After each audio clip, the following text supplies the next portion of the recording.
Travel consideration provided by... Okay, everyone, our mission is to provide complete balanced nutrition for strength and energy. Great tasting Ensure with 9 grams of protein, 27 vitamins and minerals. Happening now. Saturday's election saw the failure of the highly controversial Prop B, which would have eliminated collective bargaining between the city and the police. Now the people who put it on the ballot say they're not done yet. After being shot by North Carolina Sheriff's deputies nearly 2 weeks ago, family and friends honor the life of Andrew Brown as he is laid to rest today. With the continued calls for transparency, the one surprising group that also wants the body cam video released. And positive signs that San Antonio tourism is coming back. Hotels are seeing a huge jump in occupancy. What they're doing to get ready for the busy summer season. We're watching for the off chance of a thunderstorm this afternoon. Also, a cold front hits later tonight. That's going to cause some changes for tomorrow and the rest of the week. I'll be back in a few minutes to chat about that. The News at 5 starts right now. A motorcyclist killed in a hit-and-run crash on the city's west side earlier this afternoon. According to SAPD, the victim was headed south in the 1700 block of South General McMullen when they were struck by a black SUV. Police say the motorcycle slid for 100 yards before stopping. The driver was taken to the hospital, then declared dead. SAPD says the driver of the SUV turned and fled the scene. And 3 people taken to the hospital after a driver rear-ended a Via bus. It happened around noon. We're told 3 other vehicles crashed subsequently on South Flores near Guadalupe Street. It's in the Southtown area. The conditions of the 3 people injured are unknown. According to Via, there were 15 people on the bus along with the driver when the crash happened. Some passengers were treated for minor injuries at the scene. Firefighters actually had to cut the top off of one SUV that crashed in order to rescue the people inside. We're following the story and will provide updates on air and online at KSAT.com. It was close, but Prop B failed at the ballot box this weekend. But the narrow margin of defeat and obvious interest in the issue have its backers still declaring a victory of sorts. Garrett Berger spoke with the Fix SAPD group that got it on the ballot about what comes next.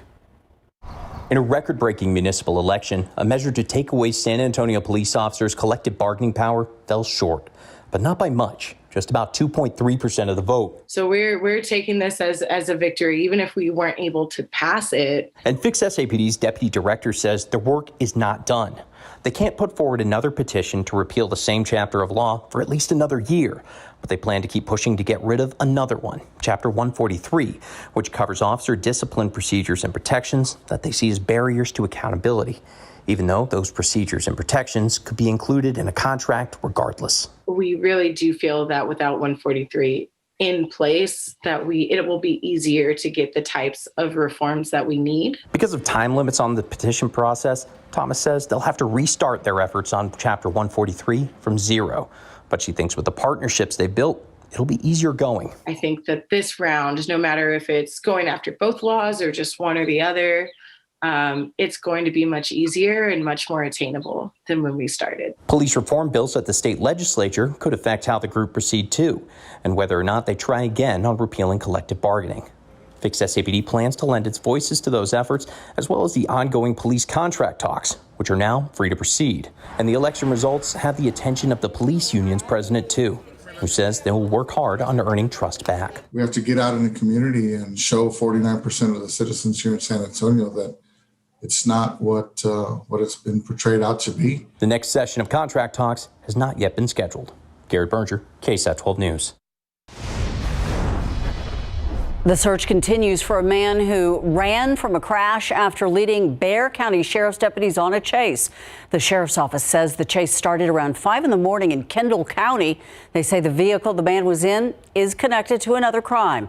When the driver refused to stop, deputies chased him to I-10 in De Zavala, where he crashed at the Twin Peaks restaurant and then took off running. San Antonio police officers helped search for him in the area, but he was not found. Right now, it's unclear what type of crime the vehicle is connected to or if the driver is a suspect. The police saying they've arrested an alleged serial rapist whose crimes spanned a decade. Officers say they had trouble figuring out who was responsible for the crimes. However, DNA evidence helped them identify this man, Michael Garcia. The 53-year-old was arrested Saturday on a charge of aggravated sexual assault. Officers first took Garcia into custody on April 20th after he was pulled over for a traffic violation. Police say his DNA was then linked to 6 criminal investigations dating from 2006 to 2016. Police say in one case, a victim was able to identify Garcia as the person who assaulted her. Austin police issuing an Amber Alert for a missing child that they believe is in grave or immediate danger. The missing child is 4-year-old Wyatt Crowley. Wyatt is 3 feet tall and 30 pounds with brown hair and eyes. He was last seen wearing a Spider-Man sweatshirt. Austin police also looking for a man who police say is connected to the disappearance. This is him. He is 36-year-old Joshua Crowley. He's 5'9" and roughly 140 pounds with brown hair and green eyes. Police believe that they could be in a black 2011 Mazda MZ3 with Texas license plates. Those license plate numbers are 737763C. If you see this car or you have any other information on Wyatt Crowley or his location, please call the Austin Police Department. The phone number is 737-228-2414. A final goodbye for the loved ones of Andrew Brown Jr., who was shot and killed by police in North Carolina nearly 2 weeks ago. His family and peaceful protesters calling for transparency as they try to understand how this happened. Peaceful protesters have been marching for nearly 2 weeks since Brown was shot and killed by police outside of his home, while authorities were trying to execute search and arrest warrants for felony drug charges. Many calling for the full unedited body cam footage to be publicly released. I love you, Pops. His physical being ain't here, but he's here with us, for sure. We're gonna get justice behind this. Some of the officers involved are still on administrative leave. The sheriff's department has also called for the release of the video, saying the independent autopsy results are just one piece of the puzzle. We want to take a look at the new daily COVID-19 numbers in Bexar County. Metro Health reporting 259 new infections, no new deaths to report. 220 patients are hospitalized, 68 in the ICU, 44 on ventilators. 783,756 people have received their first dose of the COVID-19 vaccine. 557,759 people are now fully vaccinated. It is one of the questions our viewers have asked the most when it comes to the vaccine. Can it affect fertility? A local infertility and reproductive specialist now joining the list of doctors answering that question with a resounding no. Dr. Yetunde Ibrahim with University Health and UT Health SA says there's no evidence in the global data that shows the vaccine affects fertility. The immune response to the vaccine has been very robust, especially with the data that we got from the Pfizer and Moderna trials. So, that's information that we're giving to all of our patients, and we are encouraging them to receive it. Tonight at 6, we're going to delve into that false rumor that started the fear that the vaccine causes infertility. Dr. Ibrahim explains where that might have started and why it's not true. Now, the latest in the battle against the coronavirus. Federal health officials say more than 104 million Americans have been fully vaccinated. Government health officials are also considering lowering the age for vaccines down to 12 to 15-year-olds. ABC's Alex Brachet has the latest from Washington. President Biden and the First Lady today in Virginia. The Bidens speaking at a reopened elementary school. The fifth graders there frank about their Zoom learning experience. If we're really tired, then we can take a little nap. You just turn off the camera. I've seen that. The Bidens wearing their masks as they were greeted by Virginia's governor, but other states moving to ease their COVID restrictions. In Florida, Governor DeSantis signing an executive order ending all COVID-19 restrictions there. The governor adding, when you have people, particularly in Washington, saying, yeah, get vaccinated, but then make sure you continue to social distance and wear masks all the time. Well, the message that sends to people is that the vaccines don't work. More than 105 million Americans are now fully vaccinated. The FDA now weighing if Pfizer's vaccine should get emergency use authorization for 12 to 15-year-olds. That decision could come as soon as this week. As for herd immunity, President Biden saying this. I think by the end of the summer, we'll be in a very different position than we are now. Overall, vaccine demand has slowed. The CDC says daily shots are down 22%. That trend concerning the Senate Republican leader. It is disturbing to see that vaccinations seem to be receding as everybody kind of thinks it's over. But new daily COVID cases are also down, nearly 18% in the last week. And U.S. air travel is on the rise. More than 1.6 million passengers passing through TSA checkpoints Sunday, setting a new pandemic air travel record. But the situation in places like India is still dire. The country now reporting more than 300,000 new coronavirus infections for 12 straight days. The U.S. travel ban on flights from India is set to start Tuesday. Alex Brachet, ABC News, Washington. We cranked up the temperature a bit today. 94, the high temperature so far in San Antonio, and that's with high relative humidity. In turn, our current reading is 94 degrees, but it feels like it's 100 when you factor in the humidity. Warren's backyard in Del Rio at 101. We're 93 in Seguin, 96 in Schertz, 90 degrees in Lakey, widespread 90s across our map, even Bernie at 95 degrees. As we go through the evening, temperatures falling off through the 80s and into the 70s. But what I also want to really point out is there is the off chance of a stray storm developing. And if it does happen to develop, it would quickly become strong to severe. We're going to talk more about that and all the rain we got, what it meant for the aquifer coming up. Ursula? Thank you, Adam. There is finally a reason to celebrate this year's National Tourism and Tourism Week. A lot of the pent-up demand during the pandemic has brought more visitors back to San Antonio. Visit San Antonio says they have two good reasons to come back here in March. There's the NCAA Women's Final Four and spring break. Hotels had more rooms booked than they have had in a year, although not quite the 80% occupancy rate that was before the pandemic. Still, Jesse Degollado says it is seen as a hopeful sign of better days ahead. Industry observers say the year-long tourism drought finally shows signs of easing, like the pandemic. An example, the Riverwalk during the Women's Final Four and spring break was busier than it's been, and hotel occupancy shot up from 15% at the most last year to 65%. So it really encourages us now as we look forward and are bullish about the summer period. But were hotels like the Hilton Palacio del Rio ready for the wave of visitors? Not as ready as I'd like to have been. General Manager Robert Thrailkill says the Hilton went from having its best year yet in 2019 to closing in March and April of last year. 350 employees were furloughed, but only about a third came back. He says the Hilton is now up to more than 200 employees, but to hire more, Hilton has raised its salaries to compete in a tight job market.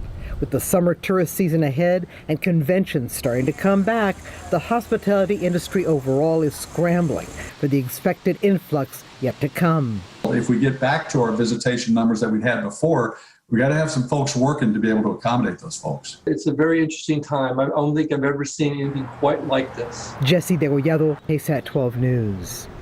And building on that, as tourism resumes in San Antonio, a lot of restaurants and hotels are hiring. Tomorrow, Workforce Solutions Alamo holding a virtual job fair from 9 in the morning till 2 in the afternoon. More than 70 businesses are registered, like the JW Marriott San Antonio Hill Country, Hyatt Regency Hill Country Resort and Spa, McAllister's Deli, Deco Pizza, the Tower of the Americas, and many more. Still time to sign up. Just go to workforcesolutionsAlamo.org. Still ahead, April showers bring May flowers, but what about those May sales? 12 on your side with all the best deals.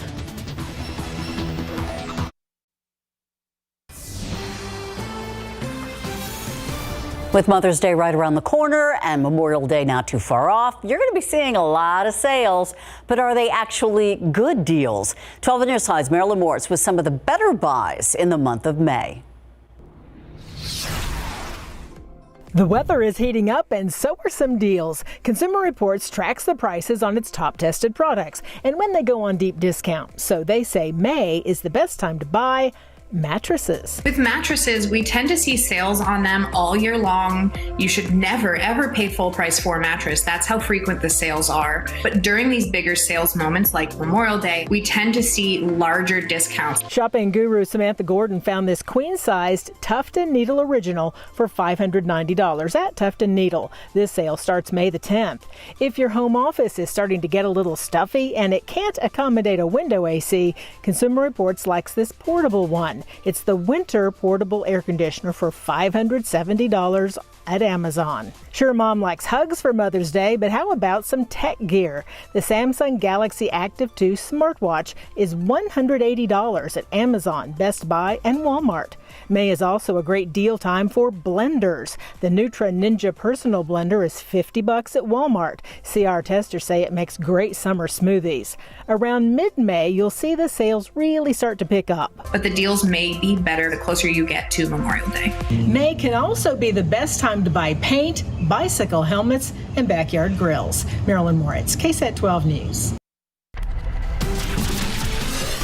Let's look out with live cam right now. 97 degrees it says out there. Oh, yeah. Man, it is hot. It is hot. And humid. That's the thing. It's sticky outside as well. And we're going to talk about the humidity and what it means in terms of our thunderstorm potential this evening and even into tonight. But I do want to start out, we have a happier aquifer. I figured that was the best way to put our main headline. A stray storm possible tonight, then cooler air is on the way. It's not going to be this hot for tomorrow or the rest of the week. Let's get to our rainfall and talk about this. Of course, it was very active since last Wednesday. We had a lot of rain. Unfortunately, it came at a cost in terms of flash flooding and some damage, especially west of San Antonio. But we picked up over 7 inches of rain at the airport in town. Other parts of Bexar County between 5 and 10 inches of rainfall. Now, what about the aquifer? Well, you look at the zones, and this is, we have outlined where we really want the rainfall in terms of the recharge zone and the contributing zone. And yeah, since last Wednesday, we got the much needed rain in the aquifer.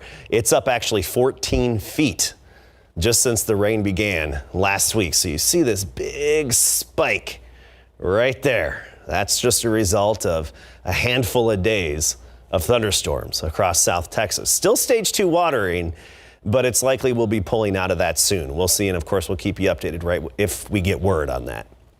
Looking at satellite and radar, North Texas has some activity, some severe weather off to the north, and even parts of West Texas. They're closer to this upper level dip and spin near Albuquerque. That's going to pass to the north of us. So unfortunately, we don't get a lot of lift out of that, and we're not going to add to our rainfall and boost the aquifer anymore. But we still have the off chance of a stray thunderstorm. And here's why. We've got a capped atmosphere right now. It's like a 2-liter soda bottle shaken up, but the lid is screwed on really tight. We need something to unscrew that lid and pop it. And we have a dry line off to the west that's working its way in. Closer to Waco, we're seeing the showers and thunderstorms start to develop. But you go southward, and we have some patchy cumulus clouds developing, but so far they're having a hard time really getting that vertical development and turning into thunderstorms. But we still have the rest of this evening to be on the lookout for that stray storm to develop. And there's the dry line. Drier, less humid air from Junction to Rock Springs to Del Rio, Brackettville, and even Eagle Pass. Out ahead of it, very humid and sticky. That dew point 70 right now in San Antonio. So we're looking at that dry line to possibly activate a storm or two. It's an off chance, but if it does pop up, it would likely become rowdy fast. So we're watching it closely. Temperatures otherwise right now, largely 90s, but you get to Cotulla 107, Laredo 106, Del Rio 101. Let's go to tomorrow morning. We'll wake up to readings mostly in the 60s to near 70. 67 San Antonio, 62 Kerrville, 66 in Uvalde, get up to Canyon Lake about 66 degrees. Then by the afternoon, nothing like what we have out there today. We'll mostly be in the low to mid 80s. That's 79 in Bernie, 82 New Braunfels, Seguin 81, Elmendorf 84, and about 80 degrees for the high temperature in Helotes. So big changes tomorrow. That's because a cold front's actually moving through tonight. So that cold front is going to sweep away most of the humidity, drop our temperatures a bit, still have the chance of a rogue thunderstorm in the morning at 67. But then breezy and sunny for most of the day tomorrow, making it up to 82 in San Antonio, and a north wind at 15 to 20 with, I think, some gusts up to 30. So it's going to be a breezy day tomorrow. And you look at those morning readings in the 50s, Wednesday and Thursday mornings, highs remaining in the 80s until the end of the weekend. Thank you, Adam. All right, the Spurs have been so close in so many games, and last night took them to overtime again. Yeah, and you had to see a replay to make sure the tip-in was good. But, I mean, how many times have they got to go through that and lose a tight game in overtime? That's happened twice in the last 3 games, and they did it without 4 starters. When we come back, the Spurs lose another heartbreaker. We'll show you how it happened.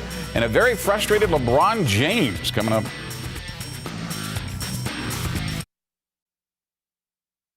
Our San Antonio Spurs lost another heartbreaker in overtime to the Beast of the East, the Philadelphia 76ers. What made it so remarkable is that the Spurs were down 4 starters. Derek White already done for the season with his right ankle injury. Now joined by DeJounte Murray, right knee soreness, along with DeMar DeRozan and Jakob Poeltl for rest on the first game of back-to-backs. Sixers would go up by as many as 17 points in the first quarter. Joel Embiid got off to a great start with the drive, the dunk, and then getting the basket plus the foul. Lonnie Walker IV had 8 in the first to cut that lead down to 10 after 1. And then how about Rudy Gay? Inserted into the starting lineup, going coast to coast with a one-handed jam. Walker makes it a 3-point game with this 3, but the Sixers go back up 61-52 at the half. The Sixers would build that lead back up to 15 in the third quarter thanks to a pair of 3-pointers from former Spur Danny Green. Sixers lead by 10 going to the fourth, but that's where the Spurs come alive, outscoring the Sixers 28-18. This 3-pointer by Rudy ties the game at 102. We're going to overtime, tied at 107. In the extra period, Rudy to the rescue again. This drive to the basket ties the game at 111 with 30 seconds to go. Sixers have a chance to win it, but Embiid's shot won't go down, but Ben Simmons gets the tip in at the buzzer. Even after review, it's good, and the Spurs fall 113-111 in overtime. I thought they were great. I thought that they did, everything they could do to win the game. You try to compete, you try to execute. We made some mistakes down the stretch that really hurt us, but Philly's a great team and they made mistakes too. So I'm just really excited for how hard we're playing. And I just hope that they continue believing in themselves because they've had a kind of a tough road. After playing the Beast of the East, now they play the best in the West. Utah tied for the best record in the West and overall. Tonight, note the late tip time, 9 p.m. The Los Angeles Lakers have fallen on hard times. Once the best team in the NBA with a February record of 21-6, the Lakers have fallen to 6. One spot out of the play-in tournament after their 121-114 loss to the Raptors last night. A frustrated LeBron James, who did not play in the final 6.5 minutes because of soreness in his ankle, lashed out. If I'm not, 100% close to 100%, it don't matter, where we land, So, that's my mindset. And, if this happens to, we end up at 6th or 5th or whatever the case may be, or if we end up in the playoff, whatever that thing is, whoever came up with that need to be fired.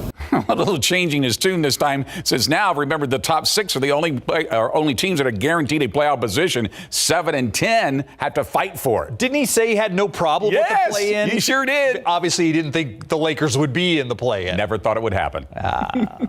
How times have changed. Yes, just a couple of weeks. We'll be right back. Thanks so much for watching. We'll see you back here at 6. World News is next.